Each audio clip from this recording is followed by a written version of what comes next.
after year. What stirs such passion in our hearts and brings us out in our thousands? It's something intangible, deep in our veins. It's our county. It's our people. It's in our blood. AIB, the toughest. Proud sponsors of the All Ireland Senior Football Championship.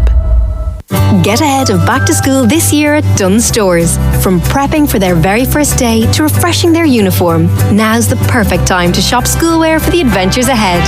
Pick up a 3-pack of playproof polos from just €5 and knitted school jumpers from just €3.75. Stock up on essentials like Easy Care joggers from just €5 and sweatshirts from €3.75. Back to school at Dunnes Stores for little ones with big schedules. Shop in-store and online now. Terms and conditions apply. Right now at Power City, claim up to €300 cash back when you purchase selected Neff home appliances. To find out more, go online to powercity.ie. The Saturday panel on Off the Ball. And this is Off the Ball Saturday on News Talk. John Duggan with you through to 5. So Kilkenny and Clare contest the second All Ireland Senior Hurling semi-final at Croke Park at 4 o'clock tomorrow. Before that is champions Limerick against Galway. 6 o'clock this evening at Croke Park. 53106 folks, you want to get in touch with your passenger on the road to Croker, because we're so buzzed about this and we're delighted to have two legends in studio, the former Limerick player Ciaran Carey and the ex-Galway player Ollie Canning. Ciaran and Ollie, you're both very welcome. Thanks, John. Great to be here. I was delighted to hear you describe our studio as something like a downtown Manhattan, Ciaran, when you came into us a few moments ago, so we appreciate that. That's right, yeah. And I suppose brought back a few memories of my days going out to New York playing a bit of hurling. So that's where I actually came from, when you see the helmets and the jersey. So it's a class spot. Were you there for All Stars, was it? Late 90s? No, actually, back in the day, you could go to New York on a Friday until a Monday. But Boston used to go for the summer, Chicago used to go for the summer. So with a few old kind of weekend trips, go on a Friday, supposed to come back on a Monday, but Monday turned into the following Friday as it goes. If you won the match, John, you'd have to stay on for the next game next weekend, you know. Were you playing for any consistent club out there, or? Actually, the last time I was there now, it was myself and Mark Foley. We were out as guests. Don't incriminate yourself now. No, I'm not. No. I definitely live, and I'm very loyal. What happens in the mile stays in the mile.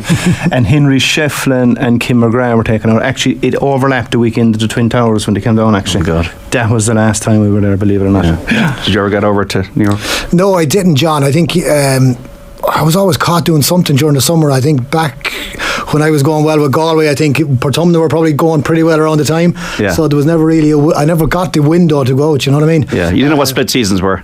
Yeah, no, we didn't actually. It was a kind of a 12-month job back then. So the opportunity just never came up. Now I knew lots of lads that used to go out, but I think they were kind of tightening up as the years went on about, you know, transfers and stuff like that. And I think the day was gone where you could just fly out and play a game and come back and play with your club then after that, you know. Yeah. So they tend to bring down the spine players 6, 8, 9, 11, 14. It was rare enough to block cornerbacks.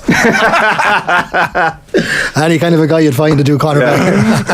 This is going to be like Laurel Hardy. I'm sorry, Ollie, for the next 45 minutes. Yeah. You're having the time of your lives, Ciaran Carey, the last few years. This is just amazing for Limerick people. Yeah, without a doubt. And I suppose it's to be grateful for it and to enjoy the moment, because sometimes, you know, it can go so quick and it could be finished and you might say, what happened? But for me, from day one, since 2018 to 9, it's, I suppose, been very grateful that I'm around to witness it and to be part of the journey and to know a lot of the guys as well, you know. So, and I'm also a realist, you know, all good things at some stage also comes to a finish.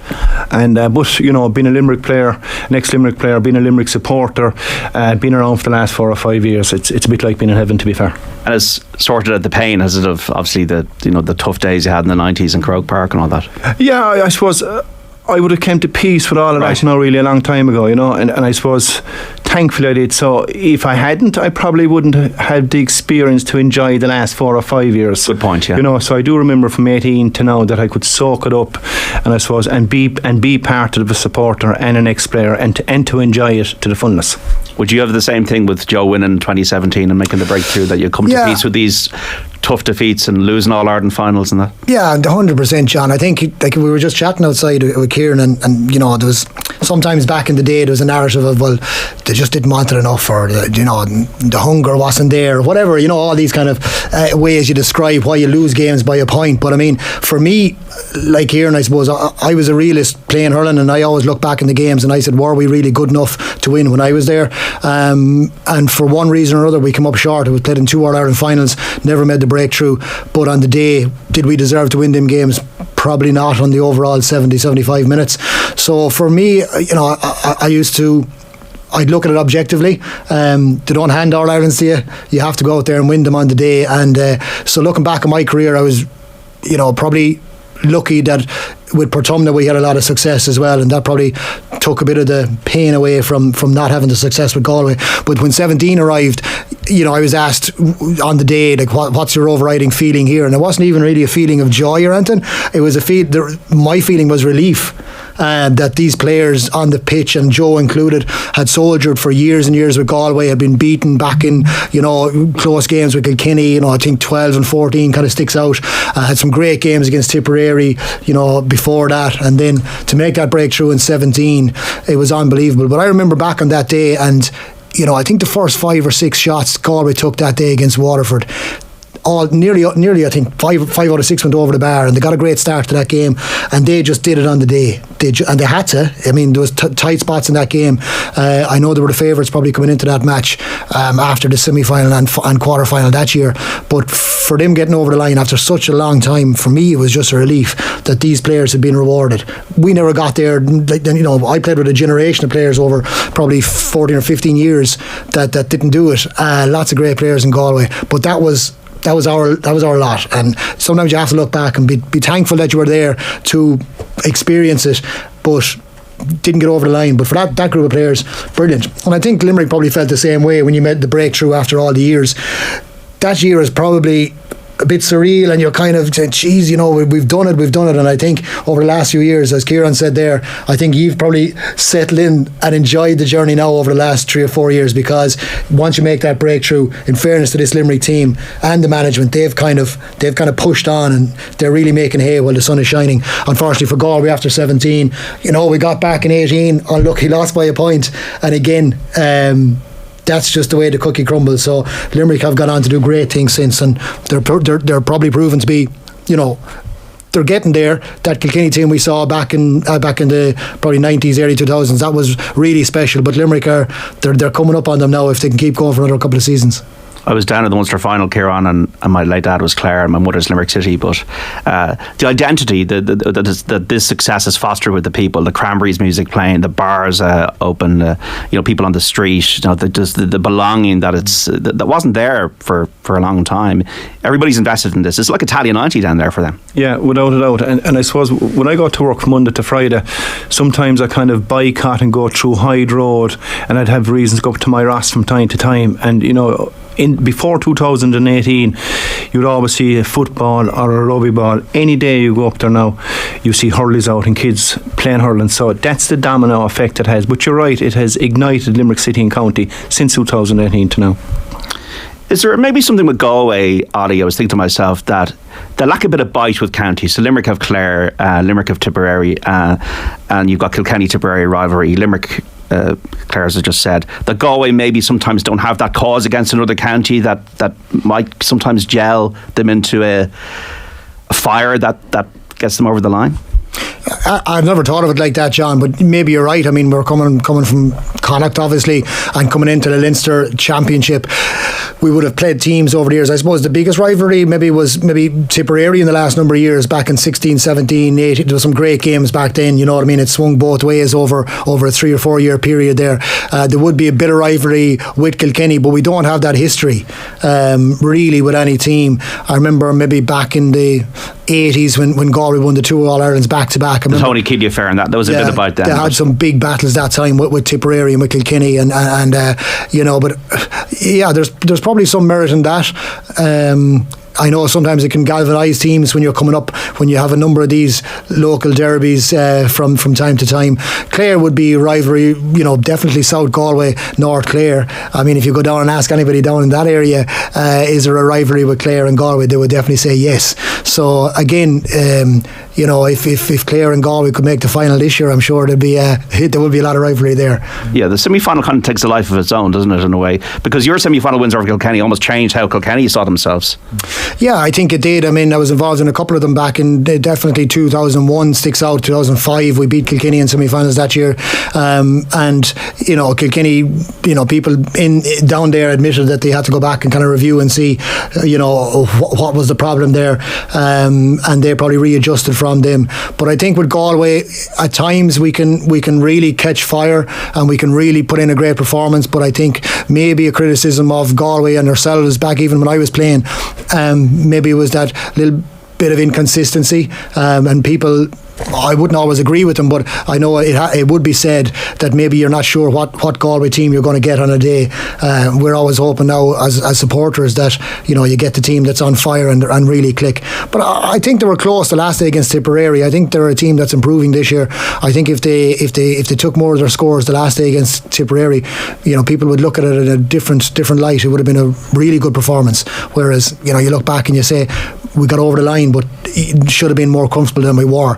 And again, you would question that with Galway to say, why didn't they put Tipperary to the sword? Maybe like other teams would do, maybe like Limerick in that position, or the Kilkenny teams would do in that position.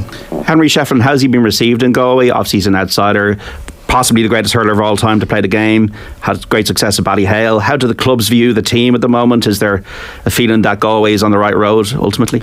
Yeah, I think Henry's doing a great job. I suppose Henry, his track record is he's a winner. He's a GA man. He's a hurling man, and I think sometimes managers are in difficult positions, because if you want to progress in senior intercounty management, there's only so many positions up in each county, and so many attractive positions or teams that you might want to go to. So there was no option, there was no door open in Kilkenny, as we know, for Henry. So he came to Galway. I got asked the question, John, by you've got a few older guys, I suppose, and this would be just pub talk or street talk, and will the lads, I don't know, will they hurl for Henry, because some of them would have actually played against Henry over the last number of years, and my answer to that was if you're a young player or you're a hurler and you don't want to go in and learn from Henry Shefflin, well, you might as well pack up. You might as well throw back your Galway jersey, because you're no good to anybody if that's going to come into your mindset. Now, I don't believe that came into any of the players' mindsets. I believe the players accepted Henry, welcomed them in, and were hungry to find out what was the secret maybe in Kilkenny and how did they operate when they were winning all those titles. So for me, he's been welcomed into Galway. I think the players have taken to him, and again, look at Henry's put a good team around him. He's brought in one or two guys that he knows well, and then he's got a number of people that are based up in Galway as well, working in the backroom team with him. So I think this year, they're showing signs in the last two games that they're getting a better balance, is my opinion, and we're just hoping that this evening they can maybe put all them 20 minutes 15-minute performances, put them together and get a good 70 minutes out of them, and I think they have a real good chance this evening if they do. Roy Keane walking into the dressing room, surely, it's Henry Shefflin, it's absolute god. Yeah, exactly, and I'm not sure, maybe these were rumours. I know maybe some people didn't fancy or didn't like the idea of Henry maybe going to Galway, because obviously Galway and Kilkenny will be playing in the Leinster final over the last number of years, and a lot of the games would only come down to a couple of points. So I'm sure there was people in Kilkenny that maybe looked down on that decision from Henry to actually go to Galway to help another county maybe to be successful. But again, you have to look at it. Henry, I believe, is a serious guy. I think you'll see him back in Kilkenny at some stage managing that team, and if he goes to Galway and learns his trade up there, I'm sure he'll be welcomed back to Kilkenny as a better manager than he left. We talk about secrets there. What has been the secret for Limerick then to have all this consistency, not beaten in the championship at the knockout stage since 2019? Ciaran, Kylie, Connacht, Carolyn Kerr, what's been the academy? Is it all just these things? Is there something that you can pinpoint that's made Limerick the winners they are? It's a combination of everything that you said there, and I suppose everything gelling at the right time, and you left out the sponsor as well, which is huge. You need resources. JP. Yeah, you need resources for all of this, and I suppose timing is everything. And it just appeared to be clicked in 18, and I can remember saying at the time, because I predicted them in 2018 to go all the way, because you could see it kind of brewing for about 2 years up at minor level in 21, and you could see a kind of, you always want the conveyor belt going at minor and 21, and usually you might get 2 or 3, but this particular squad there was about 8 or 9 coming through, and if you know anything about hurling, you could see there was a serious crop coming, and I suppose no different to myself when you get a taste of winning your first senior championship, there's a taste of more of it, and they've obviously have serious structures in place, you name them out there, and with everybody working together, gelling together, and not only that, like he's proven this year as well, he made 3 ruthless decisions, taking off Keane Lynch, Flanagan, and I forget the third player the one day, who was it? Keane, Seamus, Flanagan. It's not coming to my head, and about 3 big guns. So they're not finished, is my point. And I suppose they're all in their prime now, and you need to be ruthless when you're in your prime. I'm sure this Limerick squad know deep down they need to win as much as they can while they're there, and that is their philosophy. Keane Lynch, how is he? Because you're his uncle. Like Keane, at the end of the day, he's a human being. He's starting today. I know for myself. I can remember on 2 occasions missing 2 league campaigns and coming straight into the championship. And it suits some players. But it's just not like a trip switch or a tap.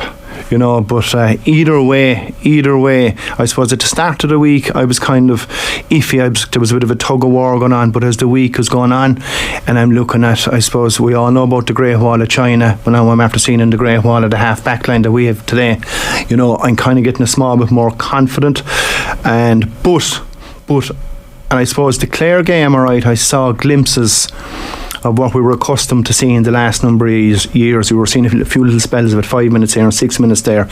So if they can crank it up, and if they can produce what we're accustomed to seeing in the last number of years, then the question is, you'll ask, are Galway good enough to put Limerick away? But if they come in playing the similar type of hurling they've done today, then I give Galway a great chance. No, but to be fair, I like to add my tuppence worth in around Henry. I thought it was a super appointment at the time, but I think it's only now he's probably getting the greatest tune. Second year as well. Second year, yeah, and a tough year, and he lost his brother as well. There was a lot going on last year, so I think it's now he's probably has Galway at their best since he's been manager. So it's it's the makings of a mouth-watering match this evening.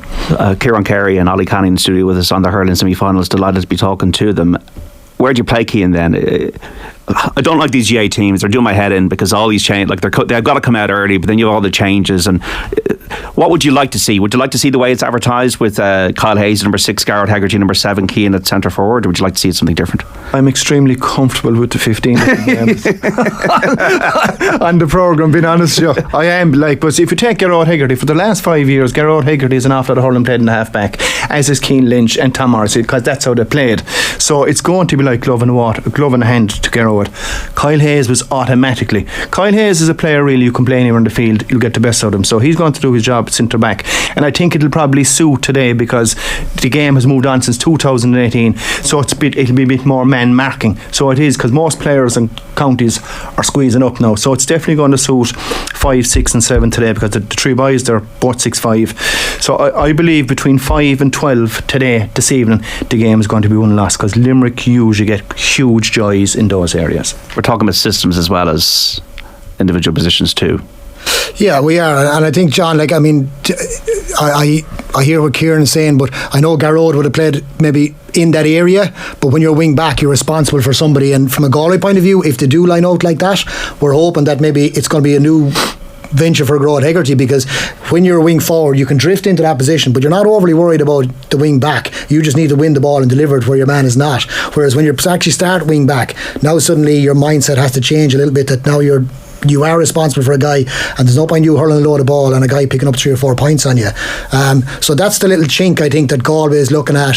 Declan Hannon was so consistent in Croke Park, and probably some of his biggest performances have come in Croke Park over the last number of years. He is the captain of the team. He's a real leader. He's a real, I suppose he probably gives the lads behind him a lot of confidence, and when they're coming out, that he's always there. Kyle, more used to playing attacking down the wing. Maybe Limerick might lose that as well today. So from a Galway point of view, I suppose we're looking for where Galway can get at this Limerick team. I think yes, they are one of the best teams we've seen probably in the last couple of decades, and they have been extremely successful. I do believe that this Limerick team has to be upset a little bit for them to maybe the performance to drop. Is a little that bit. Stopping them at source, is stopping them getting the ball to the likes of Aaron Gillan in the first place? Listen, they play the system so well, and I've said this before. Like Aaron Gillan will stand in front of the goals, and you know, even when Limerick have possession in the half back line, and he's not. Sometimes I've seen him, and he's not even running for the ball.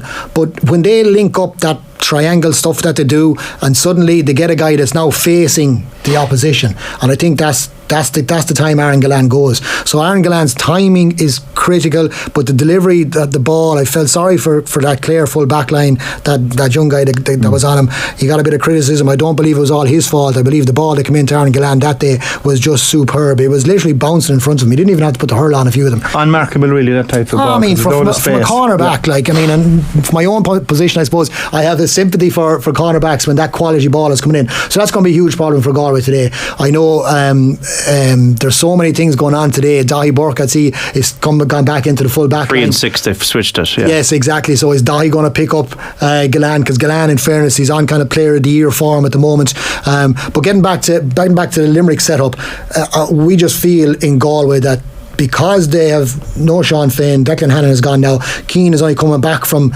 injury, we feel that Limerick, there is a chance now. If Limerick were at their peak and at their 100%, everybody fit, everybody going well, it would be a very, very, very difficult task this evening for Galway. It's probably Ollie, your greatest chance today. And I think it's anyone's greatest chance, not just Galway. I think Limerick are not going the same as they were in the last couple of seasons.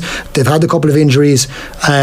I do believe that mental fatigue can be a thing. It's hard to build yourself up every year on year on year to be as sharp as you want. That first couple of years, there's a great drive there, you know what I mean? So I do believe, because of the changes that Limerick have put out, I think Galway potentially have a chance. I think they're not going to be as settled Limerick today as they have been in the past, and I think Sean Finn is a huge loss in the full back line. You know, who's going to... Conor Whelan is another guy that's probably on, man of the match the last 2 games, probably if he stays going, potential player of the year form. So I think Galway, maybe in their full forward line, they may have a chance of getting at Limerick today. But it's going to be a massive battle. I know Henry will probably flood that middle third. That's the area. That's the battleground. That's where Limerick set up. They get on the ball. They do the short passes. They get free, and then they deliver quality ball into the inside line. And if Galway can disrupt that today, I do believe they have a chance. But I'm not sure. I'm still not sure how the Limerick. But to be fair, I watched them very closely against Tipperary, and I could be wrong here, but I think that was a dress rehearsal for Galway, how they're going to go about their business this evening, because they were very defensive minded, and and if you look at that particular game, I think there was only 2 players on the Tipperary team that were given any bit of quality ball, and that's because of the squeeze and the pressure Galway was putting on. Their goalie was 1, and Ronan Maher was 2. Any other player, there was squeeze putting on and the ball just hit, and it was usually 3-2 or 2-1 favour Galway. So they're setting up as, I suppose, the way you should set up to take on Limerick. Would you agree with that? I would. Obviously, they did a short up 4 goals conceded against Kilkenny Leinster final, and they did another goal. I think Tipperary scores almost a bit of a fluky goal. They got the building blocks right in terms of defence, and then they had 18 wides. So you'd rather improve the accuracy in the shooting than the defence. I just think that Limerick have the system so well perfected as regards, and I'm talking about the system as in when they deliver the ball into Flanagan, Gillan, Peter Casey if he's in there, whoever's in there in the full forward line, when they deliver, I think their timing is absolutely brilliant. I think the forwards know, whatever it is, whether it's when the Limerick guy gets the ball facing the ball, if a Limerick guy has his back to the opposition, Gillan is just standing there. There's no Limerick guy going to just throw it up and hit it over his shoulder in. It's not done. Kinnerk and Kiley just will not accept that. So they work it either crossways over here, and when a guy gets it facing, then they run. So their timing is brilliant. Galway, I feel today, will have to sit somebody in there. I think Cathal Mangan has done it for the last couple of games. He has sat in there in front of that full back line.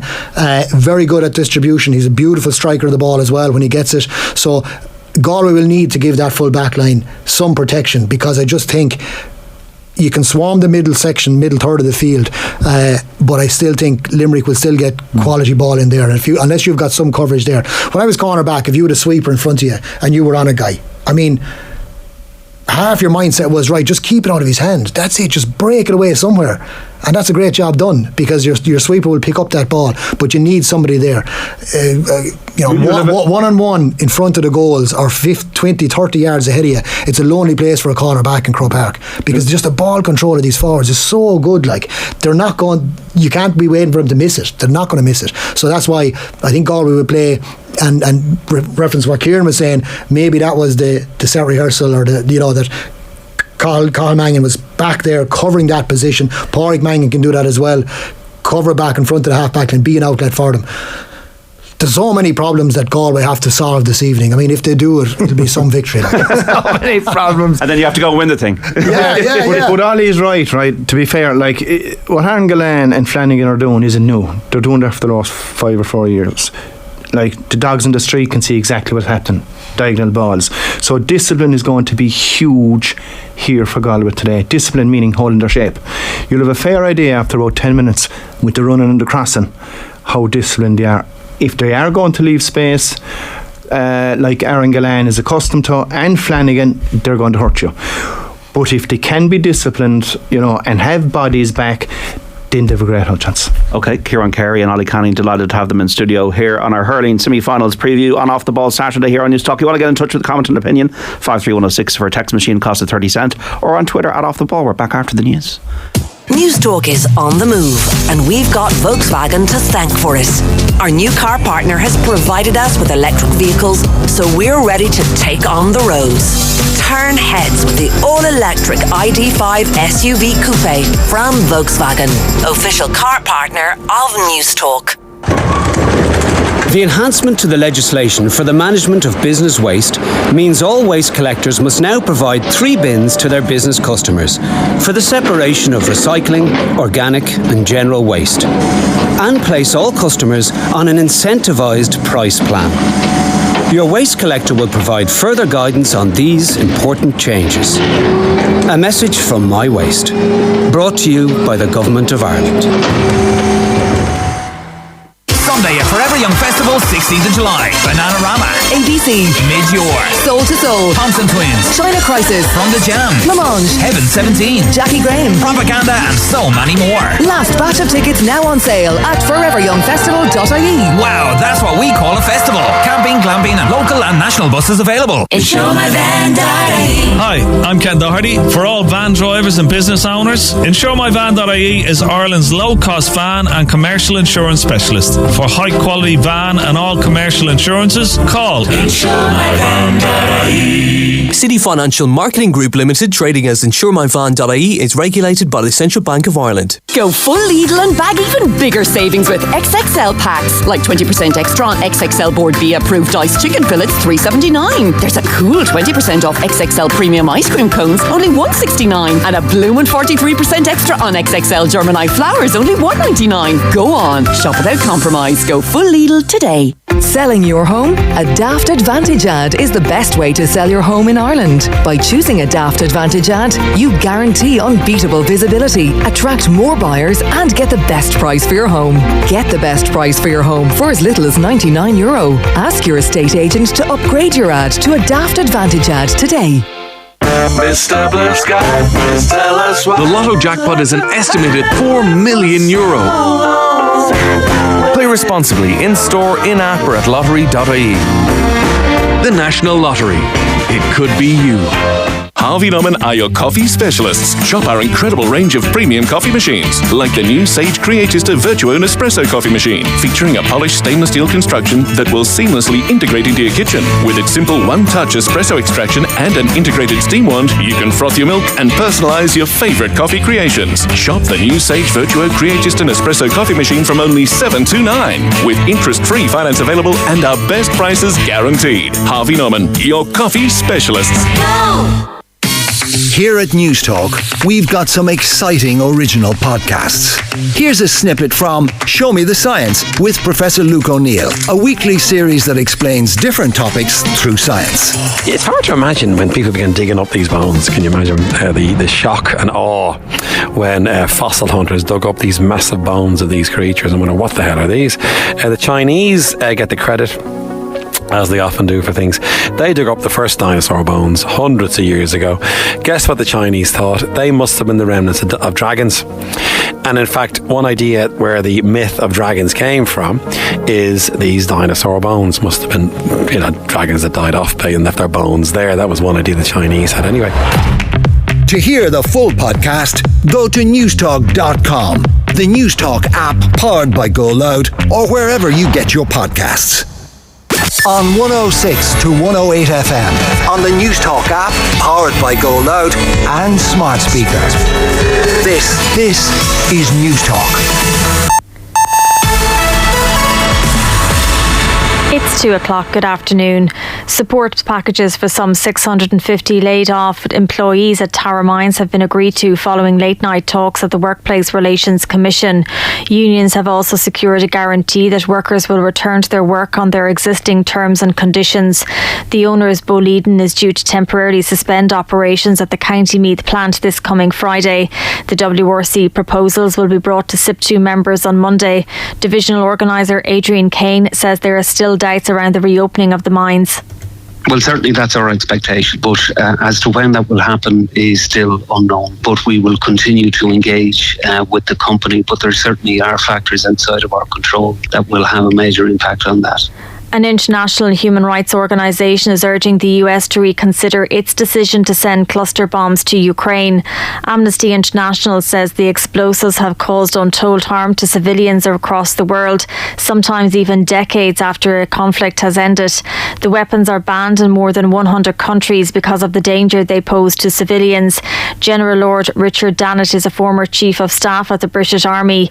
He and his officers encountered cluster weapons on a deployment to Kosovo in 1999. The only two soldiers that we lost were as a result of unexploded munitions from NATO cluster weapons, which at that stage are still allowed to be used. Deployment of these weapons, when so many other NATO countries have banned them, runs the risk of fracturing to an extent NATO harmony. Meanwhile, Volodymyr Zelensky has been marking 500 days since the start of the war by visiting Snake Island, which made headlines as a symbol of Ukrainian defiance. On the first day of Moscow's invasion, Ukrainian fighters refused to surrender, instead shouting expletives at an approaching Russian warship. It's now under Ukraine's control, and during his visit, the Ukrainian president laid flowers and left an inscription reading "Glory to Ukraine." 686 migrants crossed the English Channel in small boats yesterday, the highest number on a single day so far this year. It means the total number of crossings recorded in 2023 now stands at 12,119. That compares with around 13,000 at the same point last year. It's 2:02. Newstalk weather. Thanks to Ryanair. Get on your bike to the Cycling World Champs in August with Ryanair's low-fare flights to Glasgow. Mostly dry with sunny spells today, highest temperatures of 18 to 22 degrees. And now you're up to date on Newstalk. Off the ball. This is Newstalk. And you're welcome back to Off the Ball Saturday here on Newstalk. John Duggan with the 3 to 5. Delighted to have Limerick's Ciaran Carey and Galway's Ollie in studio previewing the All Ireland Hurling semi-finals. Limerick against Galway, 6 o'clock throw in this evening at Croke Park, and then Clare-Kilkenny 4 o'clock tomorrow afternoon. Ciaran, you're doing some great work since you hung up the hurl. Maybe kind of explain what you're doing during the week. Thanks, John. Thanks for that compliment. Yeah, since I gave up the hurl, I suppose it wasn't my plan, John, really, but I suppose I was geared down this road as an addiction psychotherapist counselling, and I specialise in addiction for the last 13 years. I'm working in Coonvera Brewery, and 2 shifts a week, and myself and 2 colleagues, we branched off and opened an organisation ourselves, My Move Counselling and Addiction Services, and I think there's about 15 residential treatment centres in the country, and I suppose what we were offering was something different. So we've 2 very good programmes in offer.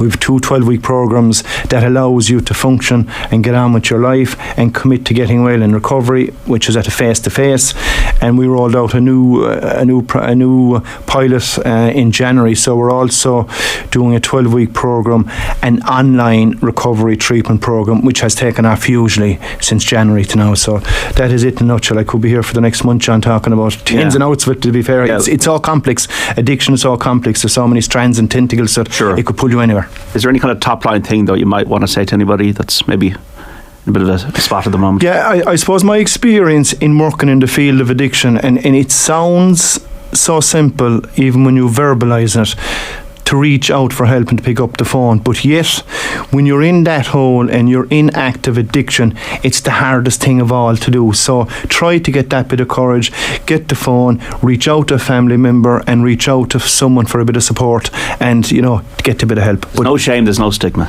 None whatsoever. And I suppose back in the day there might have been, myself personally, any fella who confronts whatever demons he may have and is doing well, I'd break his handshake and I'd say, well done, get on and enjoy your life, good for you, man. You found it very fulfilling.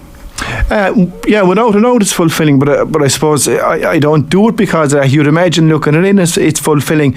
I suppose prior to that, John, I'd have a CV at home, the lint of O'Connell Street in Dublin from jobs for years. Yeah. And I suppose I found my true calling eventually. And when you find your true calling and you're privileged to be in a job that you love and that you have passion for, it isn't even work. So whatever bonuses come after that, it's a vocation. It is, of course, yeah. I believe it is, without a doubt. Yeah. And the GA people as well, obviously that's available to them. And without a doubt, John. But I suppose there's a huge trend in the last 3 to 4 years versus 20 years ago. Presently now, at the moment, addiction is hitting every sector in the country, and that is every sector, whether it's off the field or on the field. So it's actually gone to a new level where it hasn't been before, unfortunately. So drugs, alcohol, gambling. Drugs, alcohol, gambling primarily are the big ones. Yeah. And the hash and the weed, also included in that. Yeah, well done. But it sounds, as I said, it's usually picking up the phone, because when you meet a client or someone for the first time and, they're coming in and feel nervous and I wanted to do this for so long, and, it takes a bit of courage, but it takes a little gentle love and push too from the loved one or someone that might know that someone's under pressure or struggling, to put a hand around him and coax him whatever needs to be done to pick up the phone. First step, I think, is what you're... Without a doubt, the first step is actually picking up the phone and seeking a bit of help, looking for a bit of help. Sounds so simple, but yet for people, when they're in addiction, it can be extremely hard. Well, great work, and we'd like to touch on it again, maybe in more detail. Colin Cronin on YouTube. What's John's feelings on this year's hurling competition? No, you felt hurling's not as exciting as it used to be. Has anything changed? I said I didn't enjoy it as much as I used to, but look, that was it's all relative. I've been to 27 finals, so it was my favourite game. It has been my favourite game all my life, and I feel at times it can be a bit of a shootout. Goals matter less. The fullback clearing the ball down the field like Brian Lowen did, the relief you'd feel like you felt like you'd scored a point. So look, the game is obviously better from a skill perspective. I watched the 97 final. The 95 final I watched there recently on YouTube, and a lot of wides. Maybe the ball was harder to hit, maybe the boss wasn't as big, but the skill levels are off the charts now. Players are physically better. They train much better. They're much more responsible about their diet and nutrition, all that kind of thing, and the standards are off the scale. But I just felt that sometimes the game can be a little bit of a Space Invaders game, a bit of a tit-to-tat game. But I'm speaking to two hurlers here, so I'm the hurler on the ditch here. So I don't know what you think about the game is at the moment. I think it's in a really good place. I agree with you, John. I think years ago the guy bursting out of the fence and driving a ball 80 or 90 yards up into the sky, that is definitely a no-no in today's game. You're more conscious of the delivery of the ball, giving that forward the chance, the best chance to win that ball down the other end to get a score. Definitely the tactical side of games has come on in leaps and bounds. The training preparation side of things, when I came on the scene, and I came on to the Galway seniors in the mid-90s, and was the gym mentioned that many times? No.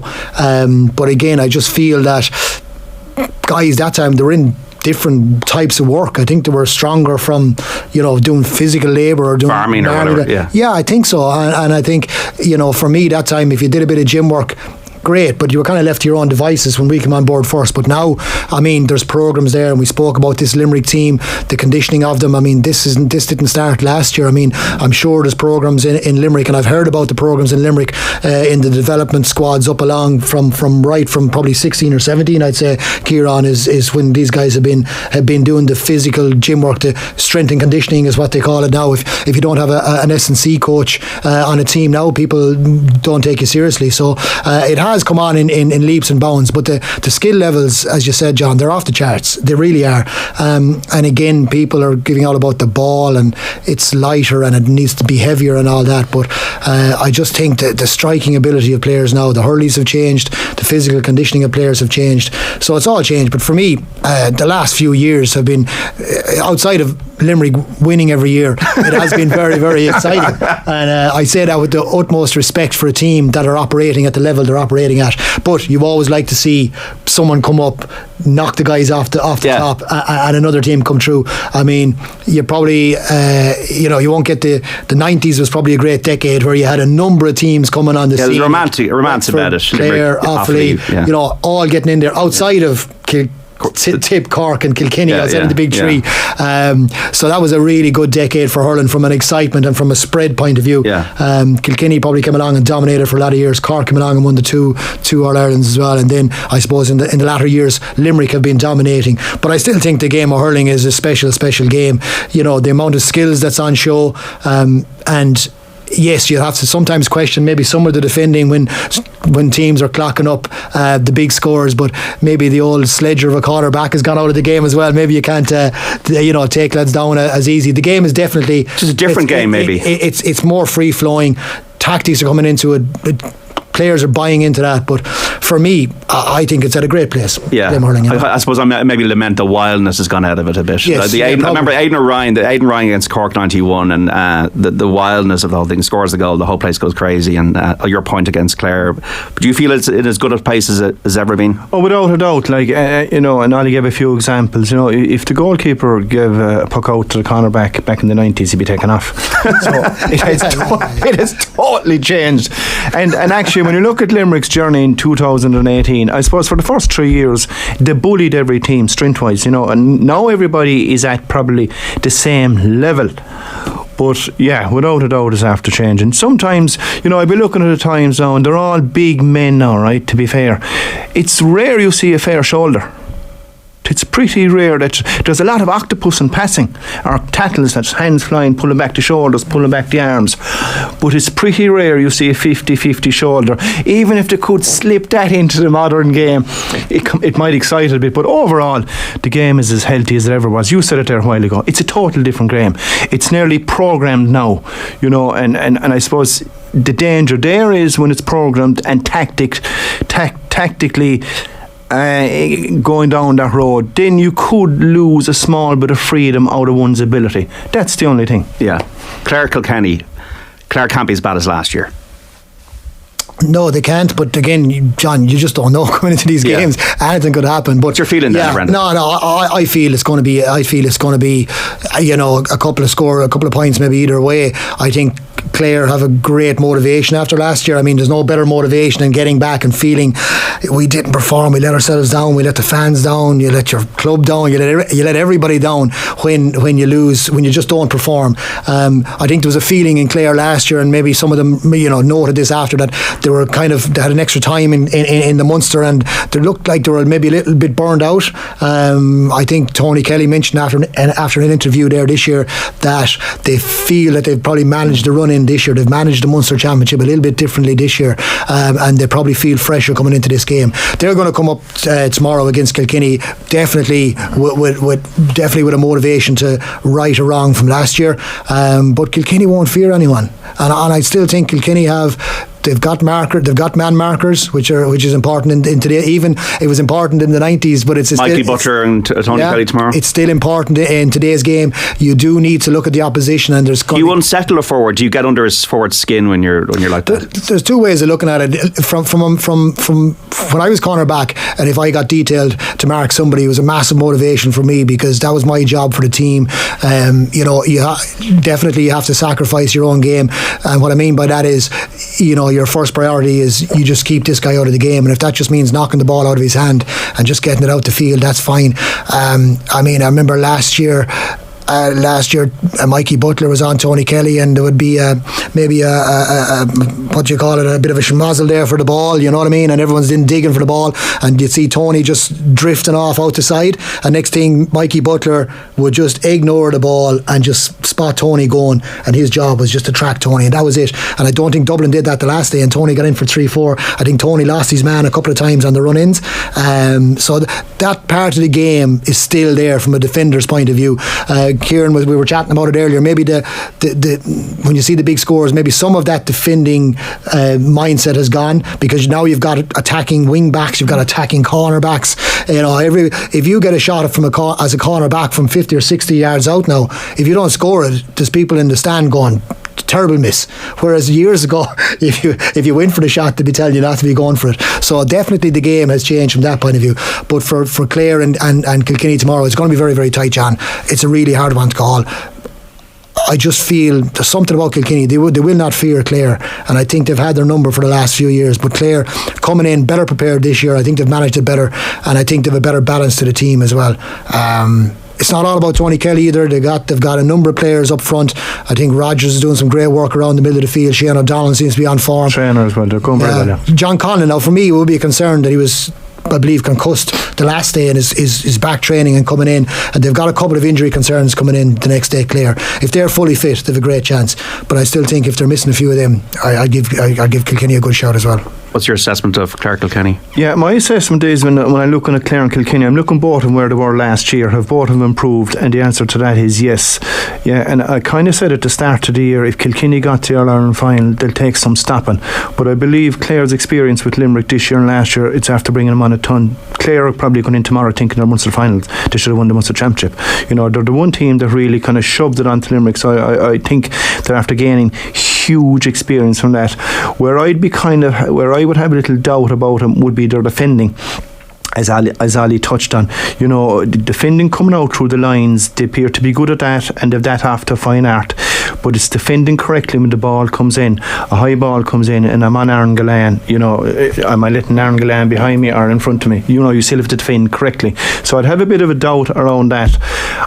I'd give them a great chance. It's very hard to call. Who am I going to call it? I'm going to be bold and put my head in the chopping block. I'm going to go for Clare. Okay. And is there maybe just still a bit of a reliance on TJ Reid or his own Cody now stepping up? Adrian Mullen, Mossy Kilman both named in the team. Adrian Mullen is named in the team, but I believe he got a serious thumb injury a couple of weeks back. So, you know, is he fully fit? Is he 100%? There's so many, you know, ifs and buts, John, that we don't really know, because the teams now are gone so tight and it's all kept indoors. Like years ago, you might hear something out in the public that was fairly accurate, but now you just don't know really from how players are going within the training. So from that point of view, if Adrian Mullen is fit, I would still give Kilkenny a good chance. TJ will still pull the strings, okay? You know, some people feel, okay, he's not as maybe prolific as he was, but he still gets on some amount of ball. He still creates a lot of chances. Owen Cody, if he hits form the next day, he'll be vital as well. Mossy Keogh, I think, is coming back as well. So Kilkenny still have options up front, and I think they will trouble this Clare defence. Yeah, the Leinster-Munster, because Munster was such an exciting championship and it was so cutthroat with Cork and Exeter and Tipperary, then falling flat against Galway. Is there one better than the other? Are we kind of maybe looking at it through the lens of Munster being so exciting and then maybe underestimating Leinster? Just to follow on from Kilkenny, and you've Walter Walsh altogether as well. He's after reinventing himself. He came on the last two games and looks brilliant. But you know, when you're looking at Munster and Leinster, I wouldn't compare them myself. Like, okay, I suppose when you look at Munster, obviously Munster is probably overtaking Leinster at the moment because they're quality of teams. They've more quality teams in Munster, and I suppose Limerick on top of that. Like, you've Limerick going well, Clare going well, Tipperary usually go well, Waterford on the way, and you know, you'll always get Kilkenny, you'll always get Galway, you might get Wexford one every 2 or 3 years, and Dublin sometimes come. So there's a lot more consistency, I think, possibly in Munster. But at the end of the day, the Leinster Championship equally at times can be as good as Munster. You know, I saw Dublin play Kilkenny this year and they gave an exhibition in the first half. An exhibition. So And you see that in Munster all the time. So I don't know. I think you might want to stir something up comparing Munster and Leinster. Michael Duggan was on about it there recently too. It's hard, but I think, John, if you go back to 19, I think 19 was the year Galway actually didn't. They came. I think they didn't qualify because it was a draw match with Kilkenny and Wexford. If you remember that one down in Northern Park, and Dublin actually beat Galway that year. But so I think if you go back there, I think Dublin were at a higher level that time. I think Wexford were at a higher level. Unfortunately for Leinster, I think they've dropped back a bit. Because I'm just looking at the form, Claire. If you look at horse races, you look at the form, and you look at Dublin were much closer to Kilkenny than they were to Clare. But on the other hand, you look at last year, and Kilkenny battered Clare, so it's hard to. It is hard, and a guy said to me recently, he said, "Do you know what?" He said, "The Munster Championship is just probably more exciting. There's bigger crowds. They're closer, whether it's in Ennis or in Limerick or wherever the games are, or in Thurles. It just feels differently." But the point he made to me was, if you actually turned off the sound and watched the quality of the hurling, do you know what? It's not that far apart. But as Ciaran said, it's harder to pick the team that's going to come out of Munster. This year, people felt Wexford, from the league, Wexford were just not hitting the heights that they need to hit. Dublin the same way, and people felt before the Leinster Championship started it's going to be Kilkenny and Galway, and that's the way it turned out. And Galway have only been up and down in the Leinster Championship, a long way behind Dublin to come back, and then a long way behind Limerick or Kilkenny in the Leinster final to go 2 points up to lose by the last minute goal. But so at the start of the year, when you start now, definitely the Leinster Championship is at a. It's more predictable than the Munster. Cork could have easily come through. The Waterford Tipperary result kind of threw the cat among the pigeons there. So Tip just lose by 2 points, and as you said there a while ago, Cork also could be in the mix. So it's to win the All Ireland. It was that close in Munster this year when you could have scored them. How are you feeling then about today, then, Ciaran? Limerick against Galway. What's the winning and losing on it? What's your verdict as it were? My verdict is, and I'll keep it nice and simple, John, if Limerick come to the party that we're accustomed to seeing, which we haven't seen only in glimpses this year, but I believe, Croke Park is a place where every player wants to go, and the real thoroughbreds, when they come to Croke Park, they usually deliver the goods. So I'm kind of backing Limerick to come to the party. They have about 11 big name players who usually deliver the goods in Croke Park, and if they come at that, they'll take a bit of beating. But if they don't come, if they come similar to what they were doing this year, they could be under pressure. Your verdict, Ollie? John, if you look at Limerick in their prime with everybody fit, I would be worried about Galway this afternoon, because Galway have not showed that consistency this year in the Leinster Championship. They've shown patches of it. Okay, that's fine. The fact that Limerick have the couple of injury worries, they're changing around their team a bit. I do give Galway a chance, but Galway's going to have to put that 70 minutes together. They created a lot of chances against Tipperary, didn't take the chances. I just feel there's a few of the players. Conor Whelan's going really well. He's going to need to be at top of his game today. I feel Kevin Cooney, Evan Ireland, Keenan Fahy, I think them guys have something to offer, and I think Henry Shefflin is coming in with a bit more balanced team this year. So I really do give us a chance this evening. But if Limerick, as Ciaran says, if Limerick hit the heights that they're known to hit, I don't know if anybody lives with them. But from a Galway point of view, we're hoping they're at 75% to this evening, and Galway are at somewhere around 90% efficiency, and if we are, we've a right good chance. It'll be a great day, lads. Enjoy it. Ollie Canning, Ciaran Carey, thanks so much for coming into our great studio here in Dublin, off the ball, and may the best team win. Thank you, John. Enjoy the weekend. Yeah, and we'll love to have you in again. Just to let you know, folks, Tipperary against Antrim in the Camogie 3:30 throw in at Croke Park, the quarter-final, the kind of preceding game. The relegation semi-final, Wexford beating Down 116 to 15 points, so Wexford stay up. The Under-21 European Championship final, England-Spain, kicks off at 5 o'clock. We have Rugby Championship action as well, South Africa against Australia, 4:05, Argentina, New Zealand this evening. The Women's Open, Leona Maguire tied 5th going into the third round at Pebble Beach, Anya Donegan tied 11th. We also have horse racing, Paddington favoured for the Group 1 Carlisle Eclipse at Sandown, the British Grand Prix at Silverstone this weekend, Wimbledon to update you on, and the Tour de France. We're back after the break with an interview with the Donegal legend Michael Murphy on the Gaelic Football Championship. We're back after this. Off the ball on News Talk. Moncrief. I used to be a holiday rep, and this